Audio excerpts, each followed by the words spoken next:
अंतर्राष्ट्रीय मंच पर भद्द पिटने के बाद भी पाकिस्तान की गीदड़ भभकी कम नहीं हो रही है।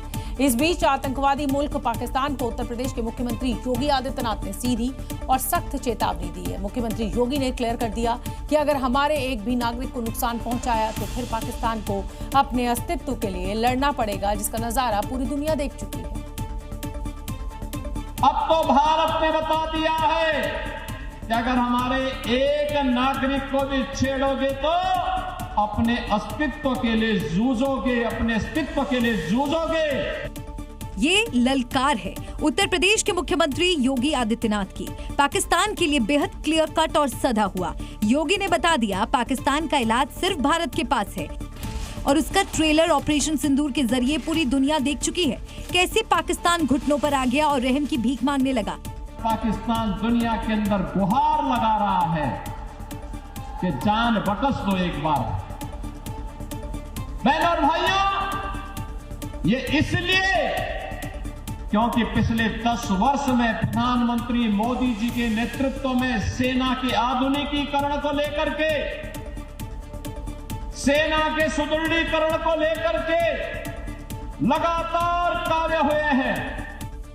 सीएम योगी के इस बयान को सिर्फ एक राजनीतिक बयान नहीं माना जा रहा, बल्कि ये संदेश है दुश्मन के लिए कैसे हिंदुस्तान के लिए एक एक नागरिकों की सुरक्षा सर्वोपरि है और अब हर हमला दुश्मन देश को भारी पड़ेगा। अगर कभी दुश्मन ने कोई जुर्रत की तो उसके घर में घुस करके उसको मार करके उसका काम तमाम करने की पूरी क्षमता भारतीय सेना के पास है। भारत से बुरी तरह पिटने वाला पाकिस्तान अपनी नाकामी पर अब बहादुरी के ढोल पीट रहा है। मुट्ठी भर पाकिस्तानी सैनिकों को खुश करने के लिए वहां के प्रधानमंत्री हर दिन कोई ना कोई प्रोपेगेंडा लेकर चले आते हैं और इस बार शहबाज शरीफ कराची नेवी डॉकयार्ड पहुंच गए थे, लेकिन यहां ये भी कबूल कर बैठे कि इंडियन नेवी बेहद करीब आ चुकी थी। कराची पोर्ट पर INS विक्रांत का खतरा मंडरा रहा था और ऐन वक्त पर सीज फायर हो गया। INS विक्रांत कराची बंदरगाह के बेहद नजदीक पहुंच चुका था। भारत की नौसेना टारगेट लॉक कर चुकी थी, लेकिन गनीमत रही पाकिस्तान घुटनों पर आ गया और फिर कराची पोर्ट बाल बाल बच गया। अगर भारत पाकिस्तान के बीच युद्ध कुछ और दिन चलता तो आतंकी अड्डों की तरह पाकिस्तान का गुरूर भी पानी में मिल जाता, जो गलतफहमी पाकिस्तान ने साल 1971 की जंग में पाल रखी थी। उस रात हमले के वक्त स्विमिंग पूल में नहाने वाले शहबाज शरीफ की गीदड़ भभकी खत्म ही नहीं हो रही थी। वो अपनी नाकामी के सबूत की तुलना 1965 और 1971 की जंग से कर रहे हैं, जब पाकिस्तान भारत के हाथों बुरी तरह पिटा था। लेकिन इसे शहबाज शरीफ उपलब्धि बता रहे हैं। मुनीर की कठपुतली बन बैठे शहबाज ये भूल चुके हैं ऑपरेशन सिंदूर अभी खत्म नहीं हुआ है। जहाँ जहाँ शहबाज के कदम पड़ रहे हैं वहाँ टारगेट लॉक हो रहा है। अगर फिर से भिड़ने की कोशिश की तो कराची पोर्ट वाला सपना भी पूरा हो जाएगा। ऐसा तो पाकिस्तान में ही मुमकिन है कि जंग में बुरी तरह पिटे आर्मी चीफ का प्रमोशन हो जाए। कुछ ऐसा ही फैसला शहबाज शरीफ की पाकिस्तान सरकार ने लिया है। पहलगाम में आतंकवादी हमला करवाने वाले आसिम मुनीर को अब फील्ड मार्शल बना दिया गया है। आसिम मुनीर पाकिस्तान के दूसरे फील्ड मार्शल होंगे। फील्ड मार्शल पाकिस्तानी सेना का सबसे ऊंचा पद है। फील्ड मार्शल को युद्धकालीन रैंक भी माना जाता है। युद्ध की घड़ी में फील्ड मार्शल बनाया जाता है। इतना ही नहीं, फील्ड मार्शल आजीवन सेवारत अधिकारी होता है, यानी आखिरी सांस तक सेना का सबसे बड़ा अधिकारी। इस प्रमोशन के बाद आसिम मुनीर के पास अब सेना में बेशुमार ताकत होगी। राजनीतिक सैन्य मामलों में निर्णायक भूमिका निभाएंगे आसिम मुनीर। वैसे आपकी जानकारी के लिए मैं बता दूं कि आर्मी चीफ से पहले आसिम मुनीर ISI का चीफ था। अगली खबर का रुख करेंगे। मिर्जा गालिब का एक बेहद मशहूर शेर है, बड़े बेआबरू होकर तेरे कूचे से हम निकले, बहुत निकले मेरे अरमान लेकिन फिर भी कम निकले।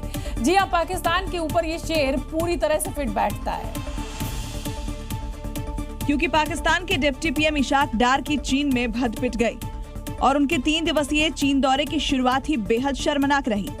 बीजिंग एयरपोर्ट पर न तो उनके इस्तकबाल के लिए कोई आया और न ही इशाक डार के आगमन पर कोई विशेष प्रोटोकॉल था। यहाँ तक कि नियमित रेड कारपेट भी नहीं था। पाकिस्तान के लिए इससे ज्यादा शर्मनाक और क्या हो सकता है कि उसके डिप्टी PM को रिसीव करने चीन का कोई नेता या मंत्री नहीं बल्कि जूनियर अधिकारी आए, जिसके चलते पाकिस्तानी सोशल मीडिया पर डार की जमकर खिल्ली उड़ाई जा रही है। यानी चीन में पाकिस्तान बेआबरू हुआ तो हुआ, उसके अपने मुल्क में भी इज्जत का बंटाधार हो गया। दरअसल ऐसी खबरें आई थी कि भारत के साथ सीज फायर के लिए पाकिस्तान के अमेरिका के पास जाने से चीन नाराज है और इसलिए इशाक डार को खास तवज्जो नहीं दी गई। दुनिया के सामने आतंकवाद को पनाह देने वाले पाकिस्तान का चेहरा एक बार फिर बेनकाब हो गया है। लश्कर के जिस टॉप कमांडर अब्दुल रऊफ को पाकिस्तान मौलाना बता रहा था, वो एक बार फिर पाकिस्तानियों से भारत के खिलाफ जिहाद की अपील करता नजर आया। वो हाफिज अब्दुल रऊफ जो आतंकी संगठन लश्कर-ए-तैयबा का टॉप कमांडर है, जो आतंकी फैक्ट्री चलाता है। वो हाफिज अब्दुल रऊफ जो पाकिस्तानी सेना के 7 आतंकियों के जनाजों में शामिल था। वो हाफिज अब्दुल रऊफ जिसे पाकिस्तानी सेना बार बार मौलाना बताकर बचाने की कोशिश करती है। अब उसी आतंकी अब्दुल रऊफ ने खुद पाकिस्तान के झूठ की पोल खोल दी है और अपने ताज़ा वीडियो में भारत के खिलाफ जिहाद की खुली अपील करता नजर आया। भारत के ऑपरेशन सिंदूर के बाद लश्कर के मारे गए आतंकियों के जनाजे में हाफिज अब्दुल रऊफ पाकिस्तानी सेना के अधिकारियों के साथ शामिल था और पाकिस्तान ने इस आतंकी को आम मौलवी बताते हुए बकायदा उसका नागरिकता कार्ड भी दिखाया था। और अब पाकिस्तान के इसी आतंकी नागरिक की हकीकत दुनिया के सामने आ चुकी है। लश्कर आतंकी अब्दुल रऊफ का ये जहरीला भाषण इस बात का सबूत है कि पाकिस्तान की सरजमी आज भी आतंक का गढ़ है और वहाँ की सत्ता आतंकियों की सरपरस्त बनी हुई है। 6 और 7 मई की रात ऑपरेशन सिंदूर शुरू हुआ। भारत ने पहलगाम में हुए आतंकवादी हमले का बदला लिया। भारतीय सेना ने पाकिस्तान में आतंकवादियों के ठिकानों को निस्तनाबूद कर दिया और इसके बाद 9 और 10 मई की रात बौखलाए पाकिस्तान ने भारत पर कई ड्रोन और मिसाइल अटैक्स किए। भारत ने लाइन ऑफ कंट्रोल से उन सभी हमलों को नाकाम कर दिया। और जी न्यूज की टीम उस जगह पर पहुंची जहां से भारत के रणबांकुरों ने पाकिस्तान को करारा जवाब दिया। जैसे ही पता चलता है कि सामने से किसी भी तरह से नापाक साजिश को अंजाम देने की कोशिश की जा रही है, तो इसी तरह से भारतीय सेना के जो जवान हैं वो एक्टिव मोड में आपको नजर आएंगे। जी न्यूज की टीम उन रणबांकुरों से मिली जिनकी बदौलत हम और आप चैन की नींद सो पाते हैं। भारतीय सेना के शौर्य को हम इस वक्त अपने कैमरे के जरिए आपको दिखाने की कोशिश कर रहे हैं और समझाने की कोशिश कर रहे हैं कि जब आप अपने घरों में चैन से सोते हैं तो सेना की यही वो जवान हैं जो हमारी और आपकी सुरक्षा में दिन रात तैनात रहते हैं। ऑपरेशन सिंदूर के बाद जिस तरह से पाकिस्तान ने भारत की तरफ हमले किए, इसी जगह से भारतीय सेना ने पाकिस्तान की हर गोली का जवाब गोलों से दिया था। जैसे ही खबर मिलती है कि हमला हुआ है, वैसे ही कमांड सेंटर से यहाँ पर जवानों को ये संदेश दिया गया और कमांड किया जा रहा है। आप देख सकते हैं आर्टिलरी गन्स यहाँ पर आपको नजर आ रही हैं। ऑपरेशन सिंदूर के बाद इसी कमांड सेंटर से पाकिस्तान के नापाक हमलों को एंगेज किया गया और फिर हवा में ही मार गिराया। भले ही भारत पाकिस्तान के बीच सीज फायर हो चुका है, लेकिन कायर पाकिस्तान कब नापाक हरकत कर दे किसी को नहीं पता। इसीलिए ये जवान हर वक्त देश की सुरक्षा के लिए सरहदों पर तैनात रहते हैं। ऑपरेशन सिंदूर से पूरी दुनिया ने भारत की ताकत को देखा और भारत के स्वदेशी हथियारों का भी डंका बजा। पाकिस्तान ने चीनी मिसाइलों का इस्तेमाल किया, तुर्की के ड्रोन से भारत पर हमले की साजिश की, लेकिन लाइन ऑफ कंट्रोल पर तैनात भारत के स्वदेशी हथियारों के सामने ये हथियार फुस साबित हुए। और स्वदेशी हथियारों की ताकत दिखाकर भारत ने दुनिया को ये बता दिया कि हम किसी से कम नहीं हैं। और इन्हीं हथियारों के दम पर भारत ने न सिर्फ पाकिस्तान के हवाई हमलों को नाकाम किया, बल्कि सीमा पार पाकिस्तानी आर्मी के पोस्ट को भी मिट्टी में मिला दिया। IFG इंडिजीनियस फील्ड गन हम आपको दिखा रहे हैं। इन तस्वीरों को देखिए, भारत में ये बना हुआ है और सबसे बड़ी खासियत इसकी कि आपको बता दें इसकी रेंज 17 किलोमीटर है और माउंटेन एरिया में इसकी रेंज 22 किलोमीटर तक जाती है। और ये आत्मनिर्भर भारत की तस्वीर है। ये भारत की सैन्य शक्ति है जो दुश्मन देशों के हर हमले को हवा में ही मार गिराता है। अशोक स्तंभ बना हुआ है आत्मनिर्भर भारत की ये झलक आप देखिए, क्योंकि लगातार भारतीय सेना जो है रोज नए नए इतिहास रच रही है। यही फील्ड गन दुश्मनों पर काल बनकर टूटती है। जब दुश्मनों पर बरसती है तो दुश्मन अपनी पोस्ट छोड़कर भाग खड़े होते हैं। इन चेहरों को आप देखिए, ये वो निर्भीक चेहरे हैं, ये वो निडर चेहरे हैं जो दुश्मनों को नेस्तनाबूद करने के लिए लाइन ऑफ कंट्रोल पर हमेशा डटे रहते हैं। यूं तो हमारे जाबाज सैनिकों का जोश हमेशा हाई रहता है और तैयारी भी पूरी रहती है, लेकिन पाकिस्तान को धूल चटाने के बाद जोश और बढ़ गया है, साथ ही तैयारी और सतर्कता भी। ऑपरेशन सिंदूर के बाद पाकिस्तान ने भारत पर हमले किए, लेकिन LOC पर तैनात अत्याधुनिक रडार सिस्टम हर हमले की निगरानी कर रहा था। और जैसे ही पाकिस्तान की तरफ से हमलों की कोशिश शुरू हुई तो इन रडार सिस्टम ने उन्हें एंगेज कर लिया और फिर भारत के एयर डिफेंस सिस्टम ने पाकिस्तान की तरफ से आए चीनी मिसाइल और तुर्की ड्रोन्स को हवा में ही मार गिराया। ये लाइन ऑफ कंट्रोल पर रडार सिस्टम है जिन्हें अलग अलग जगहों पर लगाया गया है और ये किसी भी तरह के मूवमेंट को बहुत ही दूर से पकड़ लेते हैं ताकि भारत की जो सीमाएं हैं वो सुरक्षित रह सके। ये रडार सिस्टम आप देख सकते हैं और किस तरह से रडार सिस्टम से यहाँ पर ट्रैक किया जा रहा था जब भी वहाँ से कोई भी जवाबी कार्रवाई हो रही थी और उसके बाद तुरंत कमांड सेंटर को इसकी जानकारी दी जाती थी। इसके साथ सभी एयर डिफेंस सिस्टम भारत की सीमाओं की निगरानी करते हैं। रडार सिस्टम से मिली जानकारी के बाद भारत के एयर डिफेंस सिस्टम दुश्मनों के हमलों को हवा में ही मार गिराते हैं। एक बार में आपको बता दें कई टारगेट जो है पाकिस्तान के उसको नेस्तनाबूद किया गया। साथ ही साथ आपको ये भी बता दें कि पाकिस्तान की ओर से जो हमले किए गए थे उसमें से एक भी हमला यहाँ नहीं पूरा हो पाया। ये वही इलाका है जहाँ पाकिस्तान की ओर से ताबड़तोड़ हमलों की कोशिश की गई। पहाड़ों के ठीक उस तरफ पाकिस्तान ऑक्यूपाइड कश्मीर यानी कि पीओके है जहाँ से लगातार पाक रेंजर्स जो है वो अपनी नापाक साजिशों को अंजाम देने की कोशिश करते हैं। लेकिन इन इलाकों में अब भारतीय सेना के जवान लगातार डटे हुए हैं। पूरा इलाका तकनीक से लेकर हर वेपन से लैस है ताकि पाकिस्तान की नापाक हरकतों को नाकाम किया जा सके। ऑपरेशन सिंदूर के बाद पाकिस्तान ने भारत के सिविल एरिया को टारगेट किया, लेकिन जब भारतीय सेना ने फायरिंग का जवाब दिया तो फिर पाकिस्तान धुआं हो गया। पाकिस्तानी पोस्ट पूरी तरह से तबाह हो गई। और सेना की इस जवाबी कार्रवाई का एक और वीडियो सामने आया है जब भारतीय सेना ने पाकिस्तानी आर्मी के गोली का जवाब कुछ इस तरह से दिया। पाकिस्तान ने बॉर्डर एरिया में भारत की तरफ गोलीबारी की तो भारतीय सेना गोले छोड़कर उनके पोस्ट ही उड़ा दिए। भारत ने पाकिस्तानी हमलों का जवाब इस तरह दिया कि पाकिस्तानी पोस्ट मिट्टी में मिल गए और पाकिस्तानी आर्मी पोस्ट छोड़कर भागने को मजबूर हो गए।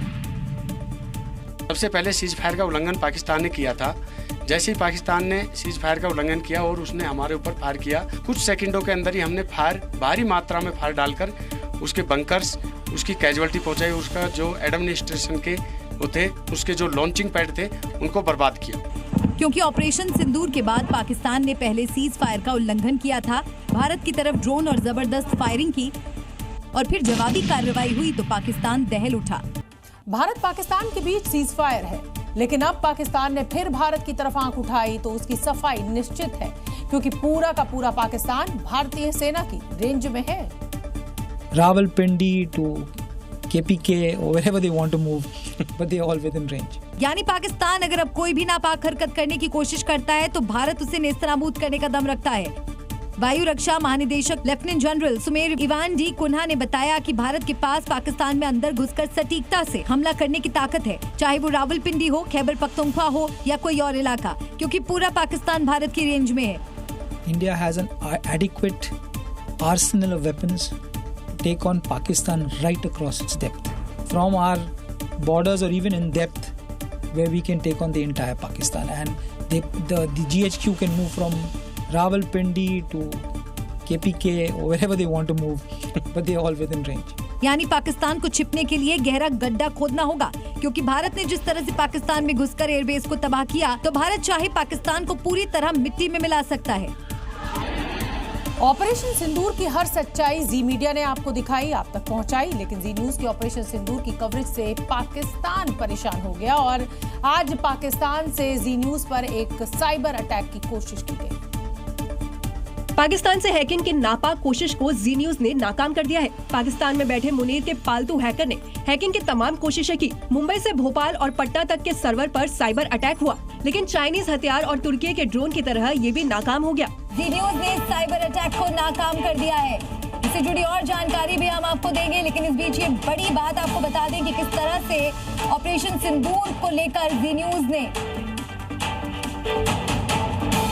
और ज्यादा जानकारी के लिए जी मीडिया के सहयोगी मेरे सहयोगी प्रत्युष हमारे साथ जुड़ गए। सीधा प्रत्युष का हम रुख करेंगे। प्रत्युष, और क्या जानकारी आपके पास? देखिए, इस वक्त हम दर्शकों को दिखा रहे हैं, ये देखिए, ये सर्वर को किस तरीके से हैक किया गया है। यहाँ लिखा हुआ क्या रहा, पहले इसे पढ़िए आप, hacked by Bangladesh and Pakistan. तस्वीरों में आप साफ देख सकते हैं जिसमें लिखा है हैक्ड बाय बांग्लादेश और पाकिस्तान। हालांकि जी न्यूज के एक्सपर्ट ने पाकिस्तान की इस नापाक हरकत को तुरंत नाकाम कर दिया। जो हैकिंग की कोशिश की गई थी, इसे हमने नाकाम कर दिया है। लेकिन जिस तरह से पाकिस्तान की तरफ से ये नापाक हरकत की गई है, उससे साफ हो गया है कि पाकिस्तानी हुक्मरान जी न्यूज से घबरा गए हैं। ये कोई पहली बार नहीं है कि पाकिस्तान जी न्यूज की कवरेज से बौखलाया हो। इससे पहले जब हमने ऑपरेशन सिंदूर की एक एक कहानी टीवी पर दिखाई थी, पाकिस्तान की हर एक नापाक कोशिश का पर्दाफाश किया था, तो पाकिस्तान ने वहाँ जी न्यूज को पूरी तरह प्रतिबद्ध कर दिया था। पाकिस्तान ने कोशिश की है हमारी आवाज को दबाने की, वो आवाज जो कि पिछले कई दिनों से लगातार पाकिस्तान को एक्सपोज कर रही है, उसके आतंकवादियों को एक्सपोज कर रही है, जनरल मुनीर को एक्सपोज कर रही है। जी न्यूज ने पाकिस्तान में मची तबाही की एक एक तस्वीर दिखाई थी, पाकिस्तान की सच्चाई दुनिया को दिखाई थी, और पाकिस्तान में जी न्यूज सबसे ज्यादा देखे जाने वाला चैनल है। और इस समय की बड़ी खबर आपको बता दें, जी न्यूज पर साइबर अटैक पर कैलाश विजयवर्गीय ने क्या कुछ बोला है। जी न्यूज राष्ट्रभक्त चैनल है, पाकिस्तान पहले भी जी न्यूज पर हमला कर चुका है, पाकिस्तानी साजिश की मैं निंदा करता हूं। देखिए, जी न्यूज पर पहले भी पाकिस्तान ने हमला किया था, और जी न्यूज हमेशा ही जो लोग राष्ट्रभक्त होते हैं, जो राष्ट्र प्रेमी होते हैं, जो ऐसे चैनल जो देश के बारे में दिखाते हैं, उन चैनल्स के खिलाफ वहाँ पर भी चर्चा करता है, और उसकी कोशिश होती है कि ऐसे चैनल को हम किस प्रकार नुकसान पहुंचा सकें। पाकिस्तान के लिए जासूसी के आरोप में गिरफ्तार यूट्यूबर ज्योति मल्होत्रा की आईएसआई एजेंट के साथ चैट मिली है, और इसमें कई सनसनीखेज खुलासे हुए हैं। आईएसआई ज्योति के जरिए भारत के रॉ एजेंट्स यानी RAW एजेंट्स तक पहुंचना चाहती थी, और ये खुलासा आईएसआई एजेंट और ज्योति की व्हाट्सएप चैट से हुआ है। ज्योति मल्होत्रा के जरिए आईएसआई भारत की खुफिया एजेंट्स की पहचान करना चाहती थी। आईएसआई अधिकारी अली हसन और ज्योति मल्होत्रा में कोड वर्ड में बात होती थी। व्हाट्सएप चैट पर आईएसआई एजेंट अली हसन पूछता है, जब आप गए थे अटारी, वहाँ प्रोटोकॉल किस किस को मिला था? ज्योति मल्होत्रा जवाब देती है, किसको मिला, मुझे तो मिला नहीं। इसके बाद अली हसन फिर पूछता है, इट मीन कोई अंडरकवर पर्सन हो जैसे, यार पता चल जाता है देखकर आपको कैसे निकालना था, या उसको अंदर ले जाकर आना था, इट्स माई मैटर। उसको अंदर गुरुद्वारे में ले आना था, आपने रूम में दोनों को बैठा देना था, अभी लगे रहो। फिर ज्योति रिप्लाई करती है, नहीं इतने पागल थोड़ी ना थे वो। इस चैट से साफ है कि पाकिस्तानी खुफिया एजेंसी आईएसआई का मकसद भारत के रॉ एजेंट का पता लगाना था।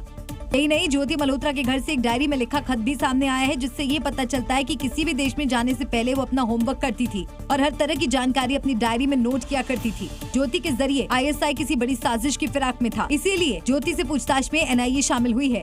हालांकि ज्योति जांच में सहयोग नहीं कर रही है, कई सवालों के झूठे जवाब दे रही है। ज्योति ने अपनी और दानिश के बीच की काफी चैट्स भी डिलीट कर दी हैं।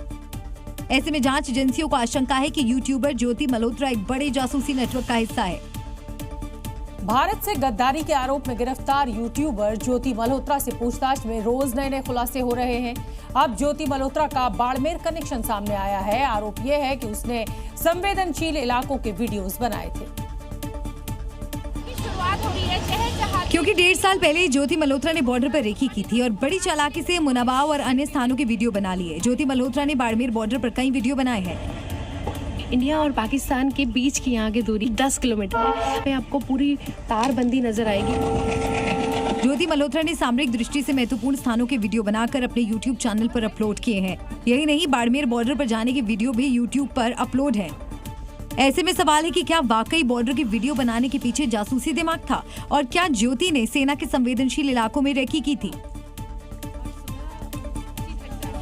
आखिर ज्योति मल्होत्रा प्रतिबंधित थाना क्षेत्रों में कैसे पहुंच गई? अब जांच एजेंसियां इन सवालों की जवाब तलाश रही हैं, ताकि अगर इसके पीछे कोई साजिश हो तो नाकाम किया जा सके। भारत से गद्दारी के आरोप में गिरफ्तार यूट्यूबर ज्योति मल्होत्रा से पूछताछ में रोज नए खुलासे हो रहे हैं। अब ज्योति का काशी, मथुरा और अयोध्या कनेक्शन भी सामने आया है। और आरोप है कि जासूस यूट्यूबर ज्योति मल्होत्रा ने यूपी और उत्तराखंड के ज्यादातर धार्मिक शहरों में घूमकर यहां के मंदिरों और फेमस जगहों के वीडियो बनाए और जानकारी जुटाई। आरोप है कि जासूस यूट्यूबर ज्योति मल्होत्रा ने वाराणसी के बाद मथुरा पहुंची थी, जहां उसने वृंदावन में संवेदनशील इलाकों के कई वीडियो बनाकर अपने YouTube चैनल पर अपलोड किए। इसके अलावा जासूस ज्योति का अयोध्या का भी एक वीडियो सोशल मीडिया पर वायरल हो रहा है, जिसमें वो सर्दियों के कपड़े पहने नजर आ रही है। ज्योति ने करीब 5 साल में 6 बार काशी बनारस पहुंची थी और अयोध्या भी पहुंची थी। यही नहीं, ज्योति ने धार्मिक स्थलों पर जो है पहुंचकर और प्रमुख स्थानों का वीडियो शूट किया था, जानकारी एकत्रित की थी। इतना ही नहीं, जासूसी के आरोप में गिरफ्तार ज्योति मल्होत्रा ने कई बार चारधाम यात्रा भी की थी और उसी दौरान उसने केदारनाथ में एक वीडियो भी शूट कर अपने सोशल मीडिया अकाउंट पर शेयर किया था। फिलहाल सुरक्षा एजेंसियां जासूसी के आरोप में गिरफ्तार यूट्यूबर ज्योति मल्होत्रा से लगातार पूछताछ कर रही है और पता लगाने की कोशिश कर रही है कि धार्मिक शहरों में घूमने के दौरान उसने किन किन लोगों से संपर्क किया था। भारत से गद्दारी और पाकिस्तान के लिए जासूसी करने वाली हरियाणा की ट्रैवलर व्लॉगर अकेली नहीं है। खुफिया एजेंसियों ने देश में छिपे ऐसे कई गद्दारों को अब ढूंढ निकाला है और इनमें से एक है गजाला खातून, जिसने चंद पैसों के लिए अपना ईमान बेच दिया। गजाला नाम की महिला को पंजाब के मलेरकोटला से गिरफ्तार किया गया था। जासूस गजाला के पास से पाकिस्तानी वीजा भी बरामद हुआ है। गजाला का पासपोर्ट भी पुलिस के हाथ लगा है। गजाला के पाकिस्तानी वीजा में Tariq Javed visa attache high commission of Pakistan नई दिल्ली लिखा हुआ है और इस पर मुहर भी देख सकते हैं। जासूसी कांड में गिरफ्तार गजाला को आरोपी नंबर 2 बताया जा रहा है। बताया ये भी गया है कि गजाला की गिरफ्तारी के बाद उससे पूछताछ में कई राज खुले। पूछताछ में गजाला ने बताया, मैं पहली बार फरवरी में पाकिस्तान हाई कमीशन गई, दूसरी बार मार्च में पाकिस्तान हाई कमीशन गई। पाकिस्तान एम्बेसी में मुझे वीजा डेस्क पर दानिश मिला। पाकिस्तानी अधिकारी दानिश ने मेरे बारे में सारी जानकारी पूछी। उसने मुझे अपना मोबाइल नंबर दे दिया। मेरा नंबर भी दानिश के पास था। दानिश ने मुझे फोन किया और दोबारा पाकिस्तान हाई कमीशन बुलाया। पाकिस्तान हाई कमीशन में हमारी काफी बातचीत हुई। दानिश और हम एक दूसरे से लगातार बात करने लगे। दानिश मुझसे शादी करना चाहता था। दानिश ने मुझे यूपीआई से 20,000 रुपए दिए। मुझसे पंजाब में आर्मी से जुड़ी जानकारियां मांगी। अब इन खुलासों के बाद सुरक्षा एजेंसियां अलर्ट हैं और साजिश का पता लगा रही हैं। कहने को तो दानिश कुरैशी पाकिस्तान हाई कमीशन का अधिकारी था, लेकिन उसका असल काम था जासूसी, घूसखोरी और कबूतरबाजी। आईएसआई एजेंट गजाला और ज्योति मल्होत्रा से पूछताछ में ये सनसनीखेज खुलासा हुआ है। खुफिया सूत्रों के मुताबिक पाकिस्तान एम्बेसी में बैठकर दानिश भारत के लोगों को जासूसी के लिए ट्रैप करता था। इसके अलावा दानिश पाकिस्तान हाई कमीशन में घूसखोरी भी कर रहा था। दानिश पाकिस्तान हाई कमीशन में वीजा डेस्क पर तैनात था। जांच में खुलासा हुआ है कि दानिश एक वीजा की फाइल क्लियर का 5,000 लेता था। रिश्वत के 5,000 गिरफ्तार आरोपी यामीन के पास जमा रहते थे। यामीन वीजा लगवाने वाले लोगों को झांसे में लेता था। यामीन ही लोगों को दानिश से मिलवाता था। दानिश के कहने पर ही यामीन घूस की रकम क्लाइंट से लेता था। जी न्यूज को पाकिस्तान हाई कमीशन के कबूतरबाज अधिकारी दानिश का मोबाइल नंबर भी मिला है, 8,939। ये नंबर पाकिस्तान हाई कमीशन के नाम पर रजिस्टर्ड है। दानिश इस नंबर के जरिए ही ज्योति गजाला और यामीन से व्हाट्सएप और स्नैपचैट्स के जरिए वॉइस कॉल और चैट पर बातचीत करता था। 2027 से पहले उत्तर प्रदेश का संभल आस्था और सियासत के केंद्र में है। मुख्यमंत्री योगी आदित्यनाथ संभल को अयोध्या काशी की तरह विकसित करने का संकल्प ले चुके हैं और इसकी शुरुआत भी अब दिख रही है। अब संभल में सड़कों के आसपास अतिक्रमण हटाए जा रहे हैं, तमाम कूपों की सफाई की जा रही है और संभल को संवारने के लिए पूरी की पूरी टीम जमीन पर नजर आ रही है। क्योंकि योगी सरकार का मैसेज क्लियर है, संभल को धार्मिक नगरी का रूप देना है। योजना तैयार है, मिशन शुरू हो चुका है और अब कार्रवाई भी जोरों पर चल रही है। एक दिन पहले संभल के जामा मस्जिद में सर्वे का ऑर्डर और दूसरे ही दिन संभल की गलियों में अतिक्रमण के खिलाफ एक्शन से समझा जा सकता है। 2027 से पहले योगी सरकार कल के संभल को कल की नगर बनाने के लिए पूरी तरह से तैयार है। याद करिए, सोरों का महत्व वही है जो आज संभल का महत्व है। अब तो आप समझ गए होंगे संभल के महत्व को। वहां भी भगवान श्री हरि विष्णु का कल्कि अवतार की भूमि है। संभल में माहौल बदला बदला सा है। एक तरफ धार्मिक पहचान को संवारने की कोशिश हो रही है, तो दूसरी ओर पुराने ढांचे की जांच, जहां श्री हरिहर मंदिर का दावा किया जा रहा है।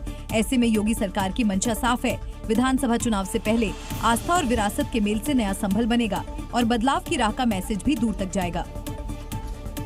गुजरात में देश के गद्दारों के खिलाफ ऑपरेशन घुसपैठिया पार्ट 2 अब शुरू हो चुका है। अहमदाबाद में इस बार उन अवैध निर्माणों को ध्वस्त किया जा रहा है जहां बांग्लादेशी रोहिंग्या जासूसी का अड्डा बना चुके थे। 10,000 झुग्गियों पर 50 बुलडोजर से पूरे इलाके को समतल किया जा रहा है। पहले चरण में इलाके के करीब 3,000 मकानों पर बुलडोजर चला, लेकिन इस बार पूरे इलाके को खाली करवा दिया गया है। ये अवैध बस्तियां नहीं, घुसपैठियों के लिए सेफ हाउस जैसा ठिकाना था, जिसे अब मिट्टी में मिलाया जा रहा है। दुश्मन देश के नापाक नेटवर्क को गुजरात में बुलडोजर से रौंदा जा रहा है। एक एक ठिकाने को जमींदोज किया जा रहा है, जो करीब 2.5 लाख वर्ग मीटर क्षेत्र में फैला हुआ था। दावा है इन्हीं ठिकानों से हिंदुस्तान में रहकर घुसपैठिए दुश्मन देश के लिए जासूसी करते थे। देश के खिलाफ साजिश रच रहे थे। लेकिन पहलगाम हमले के बाद सुरक्षा एजेंसियों की सुई इन ठिकानों तक पहुंची तो फौरन 50 से ज्यादा बुलडोजर से पूरे इलाकों की सफाई कर दी गई। पुलिस प्रशासन की ये कार्रवाई अहमदाबाद के चंदोला तालाब के आसपास अवैध बस्तियों को हटाने के लिए शुरू की गई। यहाँ खासकर बांग्लादेशी प्रवासियों के रहने की बात सामने आई थी। फेज 2 आज से प्रारंभ हुआ है और आज भी पर्याप्त संख्या में सीपी सर ने बंदोबस्त दिया है और सब सीनियर अधिकारी स्थल पे मौजूद हैं और मुझे उम्मीद है कि जनता भी हमारे साथ सहयोग दे रही है। अहमदाबाद का ये बुलडोजर एक्शन पहलगाम आतंकी हमले का जवाब है। अब भारत न सिर्फ सीमा पर बल्कि घर में छिपे हर दुश्मन के ठिकाने को नेस्तनाबूद करने के लिए तैयार है। दिल्ली के बुराड़ी इलाके के वेस्ट कमल विहार में उस समय हंगामा मच गया जब प्रशासनिक अधिकारी अवैध कॉलोनी गिराने के लिए बुलडोजर लेकर पहुंच गए और उसके बाद स्थानीय लोगों ने झंडा लेकर यहां पर प्रदर्शन शुरू कर दिया।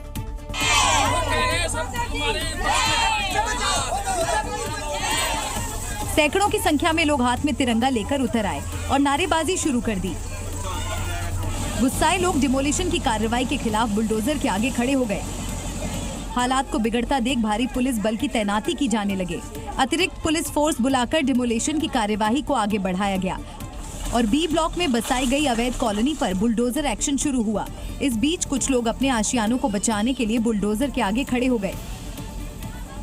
जानकारी के मुताबिक हाईकोर्ट के दिशा निर्देश पर डिमोलिशन की कार्रवाई के आर्डर जारी किए गए हैं और इसके लिए इलाके में नोटिस भी चस्पा किए गए थे, लेकिन डीडीए की कार्रवाई को लेकर लोगों ने कोई जवाब नहीं दिया। इसके बाद प्रशासनिक अधिकारी पुलिस बल के साथ बुलडोजर लेकर पहुंच गए। फिलहाल कई घंटे चली तोड़फोड़ के बाद 15 दिन के लिए डिमोलिशन को टाल दिया गया है। उधर दिल्ली के अलीपुर के हमीदपुर में भी एसडीएम के द्वारा बुलडोजर एक्शन शुरू हुआ। उधर पंजाब में नशे के विरुद्ध भगवंत मान सरकार का युद्ध जारी है। पिछले कई महीनों से नशा तस्करों पर लगातार कार्रवाई हो रही है और तस्करों के मकानों पर पीला पंजा चल रहा है। और ये मान सरकार का वही बुलडोजर है जो नशा तस्करों के घरों पर चल रहा है, क्योंकि मान सरकार ने पंजाब को नशा मुक्त बनाने की सौगंध ली है और इसे पूरा करने के लिए नशा तस्करों पर लगातार कार्रवाई हो रही है। पटियाला के रोहटी छन्ना को नशे का अड्डा माना जाता था। यहीं से नशे के सौदागर ड्रग्स समेत अन्य नशा की तस्करी करते थे। इन इलाकों में जो लंबे वक्त से ड्रग्स तस्करी में शामिल थे, अब उनके अड्डों को मिट्टी में मिलाया जा रहा है। पुलिस अधिकारियों के मुताबिक इलाके में कई घर जिन पर बुलडोजर एक्शन होना है। पुलिस अन्य नशा तस्करों की भी लिस्ट तैयार कर रही है जिन पर कार्रवाई होनी है। यानी पंजाब में मैसेज साफ है, नशे के सौदागर या तो शहर छोड़ दें या फिर नशे का कारोबार छोड़ दें, क्योंकि पंजाब में नशे के खिलाफ पुलिस का अभियान जारी रहेगा। बिहार के जहानाबाद में एक बार फिर बुलडोजर एक्शन नजर आया और अवैध अतिक्रमण को ध्वस्त कर दिया गया। प्रशासन ने बड़ी कार्रवाई करते हुए 12 अवैध मकानों को जेसीबी की मदद से जमींदोज कर दिया। इस बुलडोजर कार्रवाई से अतिक्रमणकारियों में हड़कंप मच गया।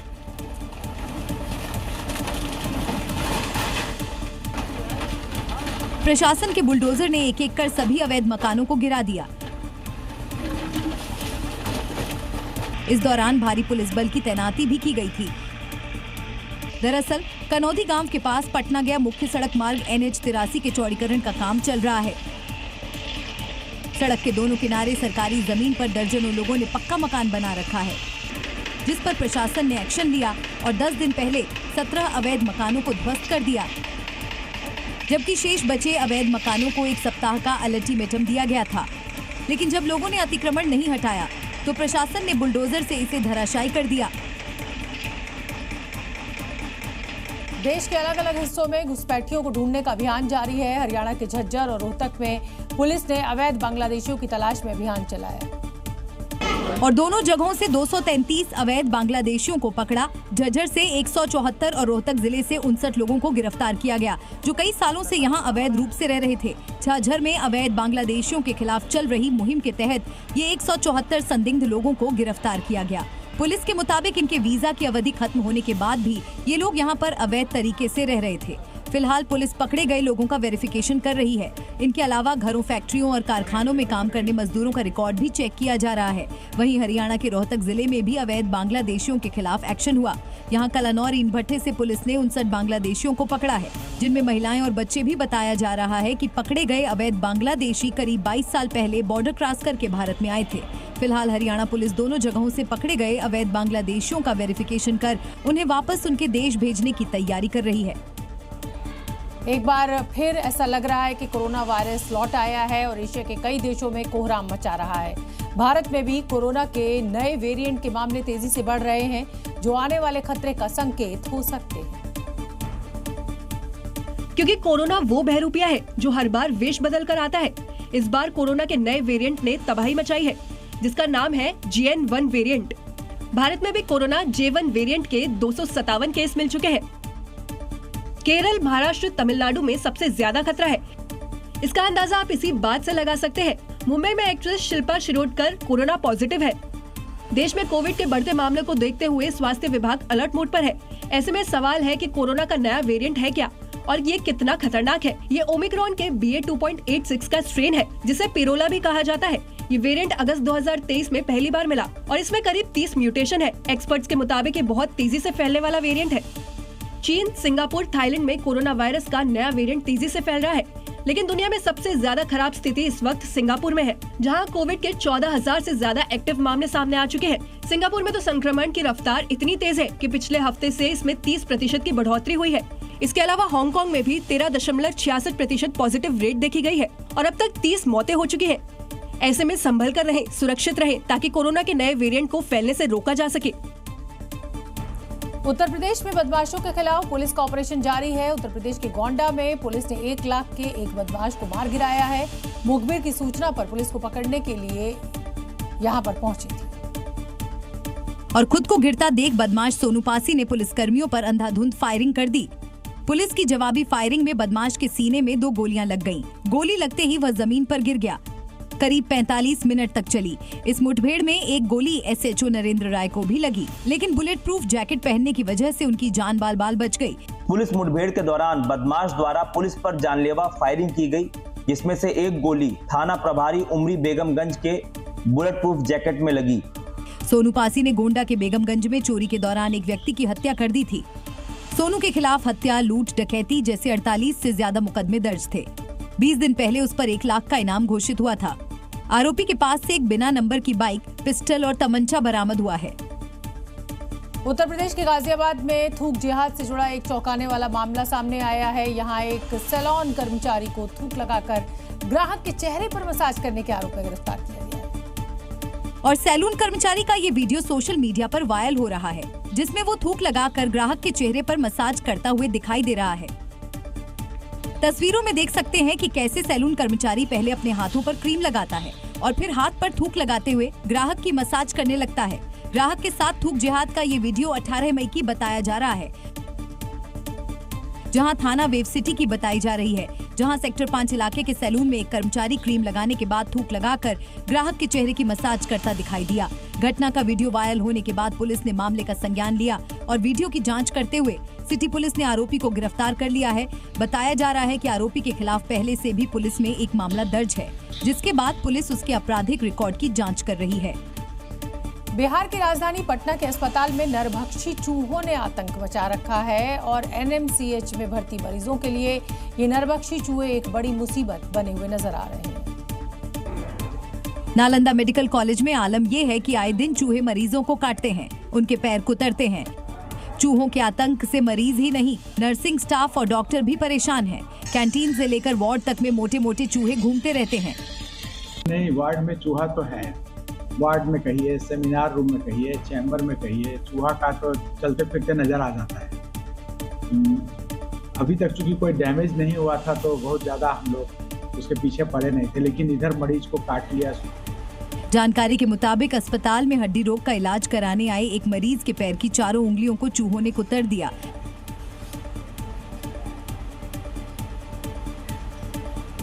जिसे लेकर आरजेडी नेता तेजस्वी यादव ने भी ट्वीट किया है और अस्पताल की बदहाली पर सवाल उठाए हैं।